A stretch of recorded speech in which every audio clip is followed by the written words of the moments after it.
नमस्कार dear student, welcome to Desuri coaching classes. चलिए आज जो है आपके लिए हम बात करने वाले एक नए सेशन की शुरुआत होने वाली है। आप सभी बच्चों के लिए काफी ज्यादा आप सभी को इंतजार था हमारी इस प्यारी सी क्लास का, और वो आज हम शुरू करने जा रहे हैं आप सभी के लिए। ठीक है, तो इस क्लास के माध्यम से देखो हम बात करेंगे आपके क्लास 10th के जो भी बच्चे हैं। आप चाहे तो आरबीएसई बोर्ड से हो या एनसीईआरटी बोर्ड से हो, ठीक है। अगर आपका सिलेबस एनसीईआरटी कोर्स का है, ये क्लास आपके लिए बहुत ज्यादा खतरनाक और बहुत ही शानदार होने वाली है। ठीक है, जैसा कि आपको थीम पर दिखाई दे रहा है, क्लास 10th का जो बोर्ड एग्जाम है 2026 का, यानी कि इसको कहते हैं, इस सेशन को कहते हैं 2025-26। क्या कहते हैं? 2025-26 का सेशन कहते हैं। ठीक है, इस सेशन का जो भी आपका एग्जाम होने वाला है वो कब है? राजस्थान बोर्ड यानी कि आरबीएसई जो है, RBSE Rajasthan board of secondary education जो है, इनका एग्जाम जो है आपके होने वाला है कब? 12 फरवरी को होने वाला है ये। बिल्कुल 12 फेब को जो है ये आपके एग्जाम होने वाला है इंग्लिश का। ठीक है, और उसी दिन से एग्जाम जो है आपके शुरू हो जाएंगे। बिल्कुल जो है आपको आज से ही जुड़ जाना है। आज से ही मैं आपके इंग्लिश जो है वो पूरी कंप्लीट करवाने वाला हूँ। पूरी की पूरी क्लास 10th की इंग्लिश जो है वो कंप्लीट करेंगे हम। सारी बुक्स की जितने भी टॉपिक्स है सारे टॉपिक्स भी कंप्लीट करेंगे, ग्रामर भी कंप्लीट करेंगे। तो बिल्कुल आपको टेंशन लेने की जरूरत नहीं है, और रेगुलर जो है आपको ये क्लास मिलेगी।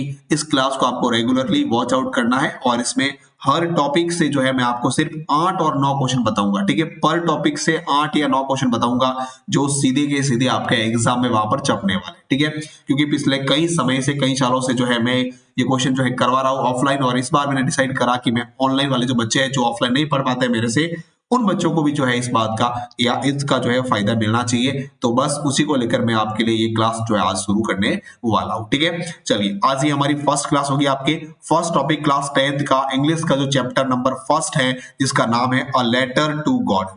ठीक है, भगवान को एक पत्र। इस टॉपिक के बारे में हम जो है कम से कम कितने 8 से 9 क्वेश्चन, कितने बेटा? 8 से 9 क्वेश्चन जो है मैं आपको इस क्लास के माध्यम से बताने वाला हूँ इस टॉपिक से, जो कि बस आप इसको याद कर लो। इसके अलावा इस टॉपिक से आपको कुछ भी और पढ़ने की जरूरत नहीं पड़ेगी। ठीक है, तो आप ये शक्ल देख रहे हो, किसकी शक्ल दिख रही है? आपकी ये लेंसो की शक्ल है। किसकी है? लेंसो का चेहरा दिख रहा है। ये वाला नहीं, ये वाला मेरा चेहरा इस तरफ। ठीक है, ये वाला लेंसो का चेहरा है। ठीक है, इसको देख लो। इस लेंसों के बारे में काफी इंपॉर्टेंट क्वेश्चन है, और हर बार इस टॉपिक में जो है आपको कम से कम 4 मार्क्स के क्वेश्चन मिलते हैं। कितने मिलते हैं बेटा? 4 मार्क्स के क्वेश्चन मिलते हैं। तो 100% जो है ये क्वेश्चन आपके एग्जाम में छपने वाले, ऐसे जैसे पेपर में छपने वाले, ये मेरी गारंटी है। ठीक है, बस फर्क ये पड़ता है कि आपको मेरे साथ अभी से इसको याद करना शुरू कर देना है। ठीक है, और इस क्लास की पीडीएफ भी अगर आपको चाहिए तो वो भी मैं जो है आने वाली नेक्स्ट क्लास में आपको बता दूंगा कि इसकी पीडीएफ वगैरह जो है आपको कहां पर मिलेगी, कैसे आप इसको प्राप्त करते हो, तो वो भी मैं आपको नेक्स्ट क्लासों के माध्यम से बता दूंगा। ठीक है, चलिए तो शुरू करते हैं क्लास। फर्स्ट क्वेश्चन आप देख सकते हो आपके सामने लिखा हुआ है, why does the postmaster send money to Lencho. देखो लेंसो की कुछ कंडीशन खराब होती है, जिस वजह से लेंसो जो है पोस्ट मास्टर भगवान को लेटर लिखता है, और फिर पोस्टमैन जो है वो लेटर पढ़ लेता है, और फिर उसको जो है वो कुछ पैसे भेजता है। ठीक है, तो इसमें सीधा सा क्वेश्चन ये लिखा हुआ, और ये क्वेश्चन काफी इंपॉर्टेंट है, बहुत बार जो है क्वेश्चन एग्जाम में आ चुका है। तो पहले तो आप इसको स्टार लगा दो भाई सभी फटाफट। ठीक है, तो क्वेश्चन लिखा हुआ है वाई। वाई का मतलब क्या होता है? क्यों। ठीक है, क्यों? Why does the postmaster send money to Lencho? Postmaster ने लेंसो को पैसे क्यों सेंड किए थे? सेंड करने का मतलब पैसे क्यों भेजे थे। ठीक है, पैसे क्यों भेजे थे? किसने? पोस्ट मास्टर ने। इंपॉर्टेंट पॉइंट याद रखना। ठीक है, पोस्ट मास्टर, पोस्ट मास्टर ने लेंसो को पैसे क्यों भेजे थे, ये क्वेश्चन यहाँ पे बनता है इंपॉर्टेंट। ठीक है, तो चलो इसका आंसर देखते हैं एक बार। बहुत इजी आंसर है, लो आपके सामने मैं प्रेजेंट करता हूँ आंसर। देखो सीधा सा क्वेश्चन लिखा हुआ है, ज्यादा कोई डिफिकल्ट बात नहीं है। Why does the postmaster send money to Lencho? Lencho को पोस्टमैन ने पैसे क्यों भेजे थे? देखो आंसर लिखा हुआ है, the postmaster sends money to Lencho. Postmaster ने, इस लाइन का आंसर क्या होगा? आपके क्या अर्थ होगा इसका, ध्यान से समझना। पोस्ट मास्टर सेंड्स यानी भेज दिए, क्या भेजे? पैसे। किसको भेजे? लेंचो। ठीक है, फिर लिखा हुआ है, Lencho had written a letter addressing it to god, कि लेंचो ने भगवान को एक पत्र लिखा था। ठीक है, और वो पत्र पोस्ट के माध्यम से पोस्ट करा था। ठीक है, इसलिए पोस्टमैन ने पढ़ा और फिर उसने पैसे भेज दिए। He had firm faith in God। सीधा सा आंसर ये मिल रहा है कि पोस्टमैन ने या पोस्ट मास्टर जो उसने लेंचो को पैसे क्यों भेजे, क्योंकि लेंचो को जो है, देखो लिखा हुआ है ही हैड। ही का मतलब कौन है यहाँ पर? लेंचो। ही का मतलब कौन है यहाँ पर? लेंचो है। ठीक है, लेंचो को जो है भगवान ने बहुत ज्यादा फेथ। फेथ का मतलब क्या होता है? विश्वास।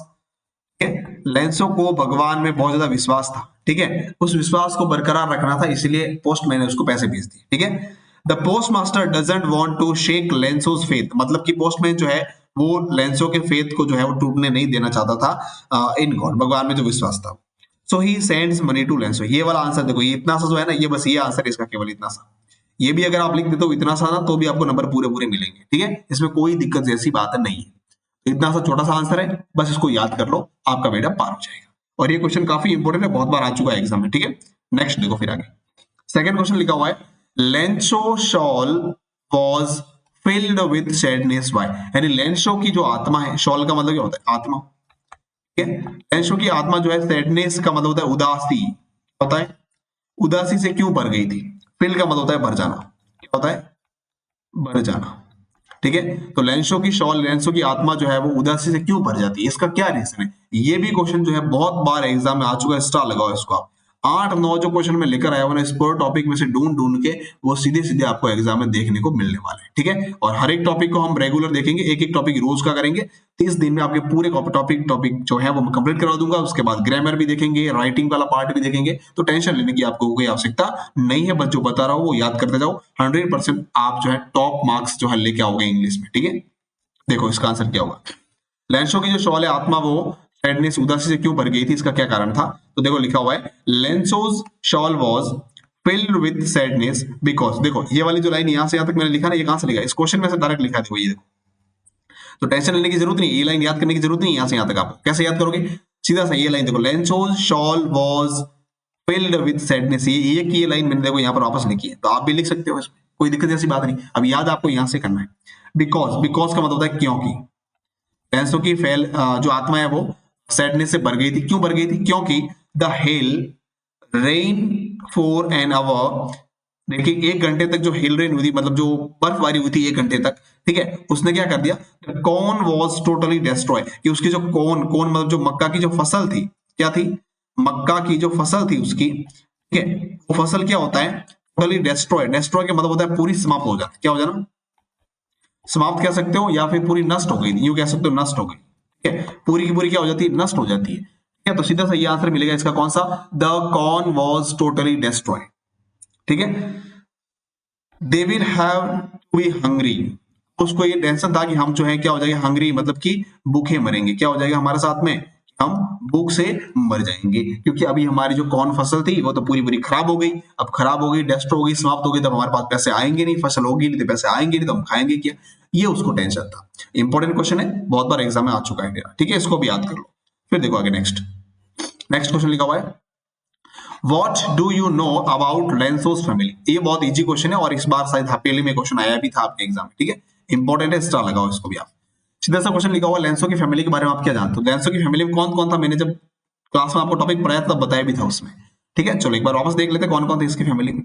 इजी क्वेश्चन, देखो सीधा सा लिखना आपको यहाँ पर, देयर आर लेंसो, कौन था, एक तो देखो लेंसो था, दूसरा हिज वाइफ उसकी पत्नी थी, हिज ओल्डर सन उसका बड़ा बेटा था, ठीक है, ओल्डर सन्स 2 बेटे थे शायद, ठीक है, इसलिए सन्स लिखा हुआ है, तो ओल्डर सन्स, ठीक है। फिर लिखा हुआ हिज स्मॉलर सन्स, एक छोटे बच्चे, 1-2 छोटे बच्चे भी थे उसके, ठीक है। लेंसोस फैमिली, तो याद रखना, लेंसो खुद, उसकी वाइफ, उसके ओल्डर सन और उसके smaller son, family is the only family in the entire valley, उस पूरी वैली के अंतर्गत जो है उसकी ही एकमात्र फैमिली वहां पर रहती थी, ठीक है। तो सीधा से याद रखना कौन कौन थे, एक तो इसमें लेंसो था, उसकी वाइफ थी, और उसके ओल्डर सन और स्मॉलर सन थे, ये याद रखना, इसमें ज्यादा कोई इसमें डिफिकल्ट नहीं है, नाम लिख दो आप ऐसे ऐसे बस, ठीक है, क्लियर आंसर आपका हो जाएगा।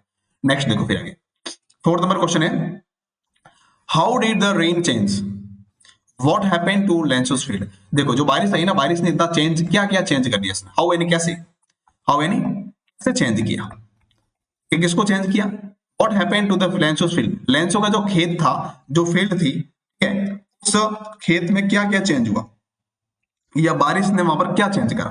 तो देखो क्या ऑप्शन लिखा हुआ, ये भी क्वेश्चन काफी इंपॉर्टेंट है, बहुत बार आ चुका है एग्जाम में, ठीक है, इसको मतलब मजाक में नहीं ले सकते अपन, बहुत बार ये जो क्वेश्चन मैं यहाँ बता रहा हूँ ना, 8-9 क्वेश्चन आपको, ये क्वेश्चन सारे के सारे कई बार बोर्ड एग्जाम में आ चुके हैं, ठीक है, आप पीले में भी आ चुके हैं, तो फिर हमें मिस्टेक नहीं करनी है, क्वेश्चन जो है बस इंपॉर्टेंट क्वेश्चन है, पूरे टॉपिक में सिर्फ 8 क्वेश्चन बता रहा हूँ यार, और इससे कम तो क्या करूंगा, ठीक है, तो बिल्कुल याद कर लो इसको।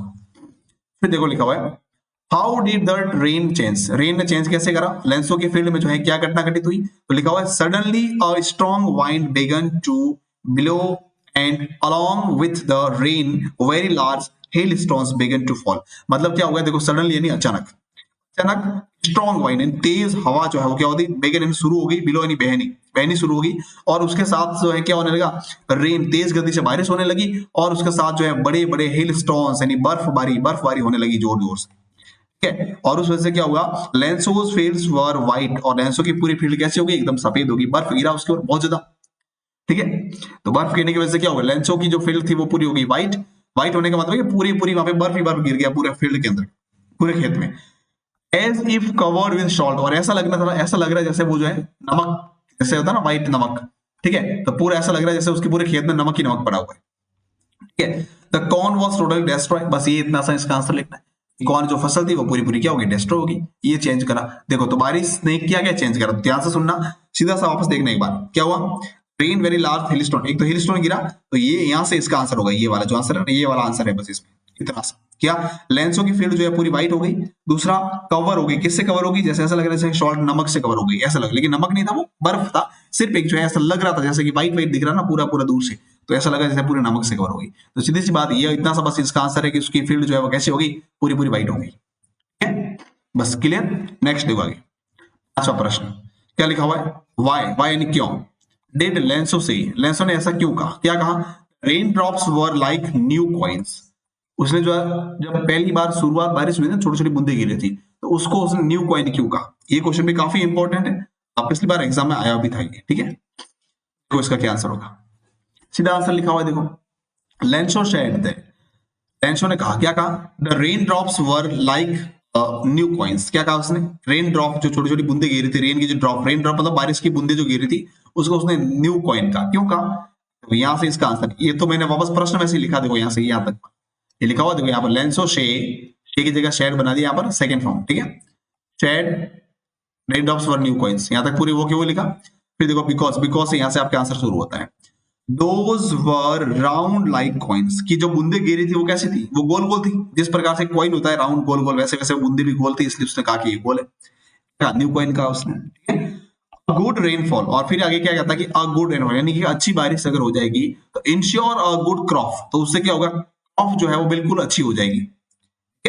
एंड द गुड क्रॉप, और जो गुड क्रॉप होगी वो क्या होगी, would bring money and prosperity, तो वो जो है अगर अच्छी फसल हो जाएगी तो वो क्या होगी, वो अपने साथ में पैसे लेकर आएगी, मतलब फसल पैसे लेकर आएगी, मतलब क्या है, मतलब फसल अच्छी होगी तो उसको बेचेंगे तो पैसे मिलेंगे, और पैसे मिलेंगे तो हमारे पास क्या आएगी, संपन्नता आएगी, प्रोस्पेरिटी का मतलब होता है संपन्नता, संपन्नता, ये थोड़े पैसे वैसे हो जाएंगे, अमीर बन जाएंगे हम, ये उसके विचार थे। ठीक है, इसलिए उसने कहा था कि जो रेन ड्रॉप हो रही है वो उसके लिए न्यू कॉइन के समान थी। तो इजी क्वेश्चन है, याद कर लो इसको, 3 लाइनें, सिर्फ इसमें ज्यादा कोई बड़ा क्वेश्चन भी नहीं है। ठीक है, आगे देखो, इस नंबर क्वेश्चन लिखा हुआ है, व्हाट डिड लेंसो हॉफ फॉर, ये भी क्वेश्चन वेरी वेरी इंपॉर्टेंट, इसको तो आप डबल इंपॉर्टेंट लगाओ, वेरी वेरी इंपॉर्टेंट क्वेश्चन है, वेरी वेरी इंपॉर्टेंट, बहुत बार आ चुका है बेटा एग्जाम में, इसको भूल से भी मत भूल जाना, भूल से भी इसको मत भूल जाना टाबरो, वरना फिर बाद में पछताओगे, क्योंकि ये क्वेश्चन काफी इंपॉर्टेंट है।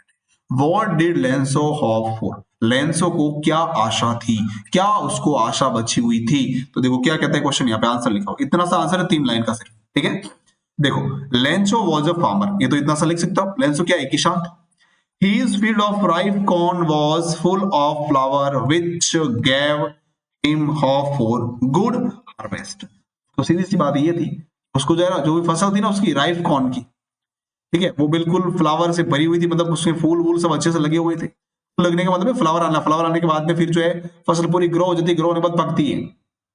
ठीक है ना, और उसको आशा थी कि भाई राइप कॉर्न जो है वो पूरी तरीके से फ्लावर वगैरह आ रखे, तो विच गैव हिम, उसको आशा दे रहे थे कि भाई ये मेरी फसल जो है वो क्या हो जाएगी, गुड हार्वेस्ट होगी, अच्छी फसल होगी उसकी। द फील्ड नीडेड इरिगेशन, और फील्ड को थोड़ी आवश्यकता थी इरिगेशन, इरिगेशन का मतलब क्या, आवश्यकता सिंचाई करने की आवश्यकता थी, सिंचाई मतलब पानी पिलाने की आवश्यकता थी उसको, फसल थोड़ा सा पानी मांग रही थी। ठीक है, लेंसो हॉफ फॉर डाउन फॉर और एटलीस्ट अ शोवर, और लेंसो को एक आशा थी, ये देखो यहाँ से जो है इसका आंसर हो सकता है, इतना सा भी आंसर अगर लिखोगे तो ये भी आपका करेक्ट होगा। ठीक है, लेंसो हॉफ फॉर डाउन फॉर, उसको आशा थी छोटी सी बूंद बारी हो जाए, बाहर क्या कहते हैं उसको, छोटी छोटी बांदी, क्या कहते हैं उसको, छोटी सी बारिश हो जाए, मतलब कम बारिश हो जाए, थोड़ी बहुत बारिश हो जाए, ऐसा उसको कहते हैं डाउनफॉल। ठीक है, एक लिस्ट शॉवर है, छोटी सी मतलब हल्की फुल्की बारिश हो जाए, ये उसको मतलब हॉप थी, आशा थी। ठीक है, फिर देखो आगे next, What was Lenso's only hope after his crop was ruined by the hailstone? अब hailstone के द्वारा जब उसकी फसल पूरी की पूरी क्या होगी, डिस्ट्रॉय होगी। डिस्ट्रॉय होने का मतलब क्या होगी, पूरी खत्म हो गई, उसकी जो है क्या हॉफ थी उसके पास में, क्या आशा बची थी उसके पास में, एकमात्र क्या मार्ग था उसके सामने। तो देखो इसके पास में एक ही मार्ग था केवल, after his crop was ruin, जब उसकी फसल जो है पूरी रुइन हो गई, तबाह हो गई, totally by the hailstone, hailstone के द्वारा। लेंसो वॉज हार्ड ब्रोकन, लास्ट लेंसो का हार्ड जब बड़ा धक्का लगा उस बेचारे को। ठीक है, इज ओनली हॉप, यहां से इसका आंसर देखो ये वाला, His only hope was a help from God. उसको एकमात्र हॉप थी, वो क्या थी, हेल्प फ्रॉम गॉड, कि भगवान ही अब मेरी मदद कर सकते हैं। He firmly believed in God's grace towards a man in trouble. और उसने जो है, जिस प्रकार सब लोग जो है जब ट्रबल में होते हैं, समस्या में होते हैं, तो भगवान का विश्वास करते हैं, वैसे ही इसको भी जो है भगवान पर बिलीव था कि भगवान मेरी अब मदद करेंगे। तो यहां से इसका इतना सा आंसर है, His only hope was a help from God. ठीक है, भगवान उसकी मदद कर सकते, यही उसको एक आशा थी बस। ठीक है, देखो आगे नेक्स्ट क्वेश्चन लिखा हुआ है, draw a correct sketch of Lencho. ये क्वेश्चन काफी इंपॉर्टेंट, इस बार हाफ ईयरली में भी आ चुका है। इस बार 2025 का जो एग्जाम हुआ आपके हाफ ईयरली का, ठीक है, उस हाफ ईयरली के एग्जाम में ये सवाल आ चुका है। ठीक है, तो मजाक में मत लेना, इसको अभी याद कर लो, बिल्कुल इजी में बता रहा हूँ, 3-4 पॉइंट है वो याद कर लो। इसमें बड़ा क्वेश्चन है लेकिन बहुत शॉर्ट बनाया मैंने इसमें। देखो पहला पॉइंट, इसमें आपको क्या करना है, पॉइंट बना के लिखना है। कैसे लिखोगे, पॉइंट बना के लिखना है, ऐसे नहीं लिखना डायरेक्ट गैसर पटर करके वो सारा मिक्स करके नहीं करना, गांठ नहीं बनानी इसकी। ठीक है, देखो फर्स्ट लिखा हुआ है, hard working man and a farmer. Lencho को हम क्या कह सकते हैं, एक तो हार्ड वर्किंग कह सकते हैं उसको, हार्ड वर्किंग मैन कह दिया मैंने उसको, उसको क्या कहा, एक फार्मर भी कहा मैंने उसको। अब हार्ड वर्किंग क्यों कहा, क्योंकि वो सारा दिन भर खेत में बेचारा मेहनत करता था, तो हार्ड वर्किंग हो गया। फार्मर यानी खेत पे काम करता था, तो पहले पहले विशेषता उसकी क्या हो गई, hard working man and a farmer, hard working man and a farmer. अब देखो यहाँ पर, Lencho is a hard working farmer, ये देखो लाइन वो की वापस लाइन यहाँ द्वारा, बस आप भी दोहरा सकते हो ऐसे कैसे, who works hard in his field like an animal, वो जो है एक एनिमल की तरह जो है, मतलब फील्ड में इतनी कठिन परिश्रम जो है वो करता था, इसलिए उसको कहा गया हार्ड वर्किंग में। He predicts rain and welcome it, और अच्छा किसान था वो, क्योंकि किसान को लगभग पता चल जाता है कि भाई बारिश अब होने वाली है कि नहीं होने वाली, थोड़ा बहुत आइडिया उसको लग जाता है क्योंकि एक्सपीरियंस था उसके पास। ठीक है, तो एक गुड फार्मर भी कह सकते हैं आप इसको, यानी कि ही प्रेडिक्ट, वो प्रेडिक्ट करता था पहले से ही कि भाई बारिश होने वाली है, ठीक है, बारिश होगी, पहले बारिश का स्वागत भी करता है वो। ठीक है, तो ये सीधे सा उसका फर्स्ट आंसर। सेकंड देखो, लिटरेट और थिस्ट, एक तो उसको क्या कहा गया, लिटरेट कहा गया, दूसरों को क्या कहा गया, थिस्ट कहा गया। अब इसका क्या मतलब है, लिटरेट और थिस्ट, थिस्ट का मतलब होता है भगवान में विश्वास रखने वाला, आस्तिक। क्या होता है इसका मतलब, उसको कहते हैं आस्तिक, तो होता है आस्तिक, ये होता है नास्तिक। आस्तिक का मतलब होता है जो भगवान में विश्वास रखता है, नास्तिक मतलब होता है जो भगवान में विश्वास नहीं रखता है। तो ये भगवान में विश्वास रखने वाला था, ठीक है, तभी तो भगवान को लेटर लिखता है, इसको विश्वास था कि भगवान जो है मेरे लेटर का जवाब देंगे, मैं जो मांग रहा हूँ वो मुझ तक पहुंचाएंगे, इसलिए इसको आ गया थिस्ट। एक प्रकार से ये आपके पास लिटरेट भी था और थिस्ट भी था, he is a literate and a theist. वो लिटरेट मतलब पढ़ा लिखा, ठीक है, पढ़ा लिखना उसको पता था, अब लिखना आता था तब उसने लेटर लिखा ना, लिटरेट कह सकते हैं हम उसको कि पढ़ा लिखा था वो। देखो इसमें इसका क्या, इसको ये बात जो है ना लिटरेट और थिस्ट वाली बात हमें कैसे पता चलती है स्टोरी में, तो क्या जब हमने ये पढ़ा था, when his crop is destroy, जब उसकी फसल जो है वो पूरी डिस्ट्रॉय हो गई थी, समाप्त हो गई थी, नष्ट हो गई थी, he has faith that one no one dies of hunger, उसको विश्वास था कि भाई कोई भूख से नहीं मरेगा, क्योंकि he writes a letter to god, उसने भगवान को एक पत्र लिखा, इससे साबित होता है कि वो लिटरेट था, पढ़ा लिखा था, फॉर हिज हेल्प, भगवान से हेल्प मांगने की। फिर लिखा हुआ है on receiving help he thinks that God has send him money, और जब उसको पैसे मिलते हैं 70 पोजीज, क्या मिलते हैं उसको 70 पोजीज, जब उसको पहली बार मिलते हैं, ठीक है, तो उसको देखकर उसको क्या लगता है, भगवान ने मुझे पैसे भेजे होंगे, इसलिए वो क्या कहता है, थिंग्स, वो सोचता है कि that God had change, God has send him money, तो उसको लगता है कि भगवान उसको पैसे भेजे, इसलिए वो जो उसको भगवान के बारे में ये विश्वास रखता है। ठीक है, तो ये 2 पॉइंट इसके याद रखना बस, बाकी आपको कुछ लिखने की जरूरत नहीं, इतना सा लिख दो, बहुत इंपॉर्टेंट है। ठीक है, बहुत ही है। नेक्स्ट देखो आगे, लास्ट क्वेश्चन दे रखा है, draw correct sketch of post master. अब पोस्ट मास्टर का थोड़ा सा करेक्ट स्केच भी देख लेते हैं फटाफट। देखो होगा इसमें, देखो इसको क्या है, empathetic and kind hearted. Kind hearted और एम्फेथेटिक का मतलब क्या होता है? काइंड हार्टेड का मतलब होता है दयालु स्वभाव वाला। कौन सा? दयालु स्वभाव वाला। अब दयालु स्वभाव वाला कैसे था पोस्ट मास्टर? दयालु स्वभाव कहां से दिखता है हमें? देखो, he is greatly impressed by Lenso's faith in God, क्योंकि भगवान को जो पत्र लिखा था लेंसो ने, वो पत्र किसने पढ़ा था? इस पोस्ट मास्टर ने पढ़ा था। ये क्वेश्चन याद रखना, छोटा सा क्वेश्चन पहले भी एग्जाम आ चुका है। Who read the letter?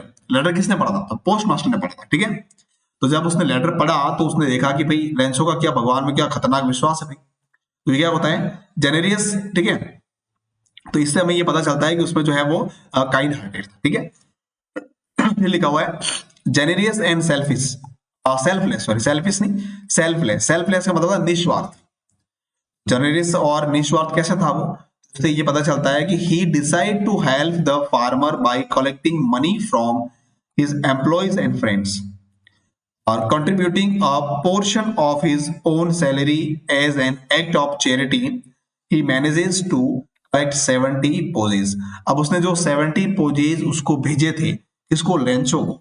ठीक है, इससे ये पता चलता है कि वो स्वार्थवादी नहीं है, मतलब निस्वार्थ है। कौन? ये पोस्टमैन, पोस्ट मास्टर जो। ठीक है, फिर लिखा हुआ आगे एमिएबल एंड सेंसिबल। उसको एमिएबल और सेंसिबल क्यों कहा? एमिएबल मतलब थोड़ा सा फैट था, मोटा था, इसके लिए उसको एमिएबल कहा गया। एमिएबल, एमिएबल कह सकते हो फ्रेंडली नेचर वाला। क्या होता है? फ्रेंडली नेचर वाला। ठीक है, initially he laughs upon seeing a letter addressing to god. जब उसने भगवान को लिखे हुए पत्र को पढ़ता है वो लेंसो का, तो पहले तो क्या होता है? लाफ, हंसता है। हंसने की बात है, बट क्विकली बिकम सीरियस। लेकिन फिर उसके बाद वो सीरियस हो जाता है। सीरियस होने के बाद impress by by the depth of Lencho's faith. और भगवान के प्रति लेंसो का जो फेथ था, विश्वास था, उसको देखकर वो इंप्रेस हो जाता है। इंप्रेस होने के बाद he describe physically as a fat and amiable fellow. उसको फैट बताया गया, थोड़ा मोटा बताया गया, और एमिएबल मतलब होता है फ्रेंडली नेचर वाला। फ्रेंडली नेचर वाला। ठीक है, ये थे बस आपके क्वेश्चन कंप्लीट। कितने क्वेश्चन बताए मैंने आपको? 9 प्रश्न बताए। कितने बताए टोटल? 9 क्वेश्चंस बताए हैं मैंने अभी आपको, जो बस एज इट इज आप याद कर लो। इसके अलावा इस टॉपिक में से आपको कुछ भी पढ़ने की जरूरत नहीं है। ठीक है, इतना पढ़ लो बस, आपके लिए बहुत है ये। और 100% जो है इस 9 क्वेश्चन में से जो है क्वेश्चन आपको एग्जाम में मिलेंगे। ठीक है ना, और जब पेपर आएगा, तब बोर्ड का पेपर मैं सॉल्व करवाऊंगा ना, तब आपको बताऊंगा एग्जाम्पल के साथ में, प्रूफ देकर बताऊंगा कि मैंने इस क्लास में करवाया था, वो लोग क्वेश्चन यहाँ पर आपको दिखा या नहीं दिखा। ठीक है, चलिए, thank you so much for watching the complete class. Channel को अगर आपने सब्सक्राइब नहीं किया तो एक बार सभी सब्सक्राइब कर लो जल्दी से। ठीक है, क्योंकि अब ऐसे ही क्लासेस जो है आपको रेगुलर मिलने वाली है, और रोज हम एक एक टॉपिक जो है आपकी क्लास का देखेंगे, और पूरे पूरे जो टॉपिक है वो सारे कंप्लीट करेंगे। इसके अलावा जल्दी ही जो है मैं आपके लाइव क्लास के माध्यम से ऑब्जेक्टिव जो क्वेश्चन होते हैं सेकंड बुक के, वो भी मैं कंप्लीट करवाने वाला हूँ। ठीक है, और ग्रामर के जो ऑब्जेक्टिव आते हैं वो भी कंप्लीट करवाएंगे। इसके अलावा एसएसटी का जो आपका सिलेबस सामाजिक का, जिससे आपको बहुत ज्यादा डर लगता है, ठीक है, उसके भी छोटे छोटे जो क्वेश्चन है वो भी मैं आपको लाइव क्लास के माध्यम से करवाने वाला हूँ। ठीक है, तो एक बार चैनल को आप सभी सब्सक्राइब कर लीजिए, बेल आइकन को प्रेस कर लीजिएगा, और रेगुलर ये क्लास का जो टाइम है आपको 8 बजे का मैंने टाइम बताया हुआ है, 8 बजे आपको ये क्लास मिलती रहेगी। ठीक है, चलिए, thank you so much for watching the complete class. Channel को सब्सक्राइब जरूर कर लेना, क्लास अच्छी लगे तो लाइक, शेयर और कमेंट जरूर करना। Thank you so much.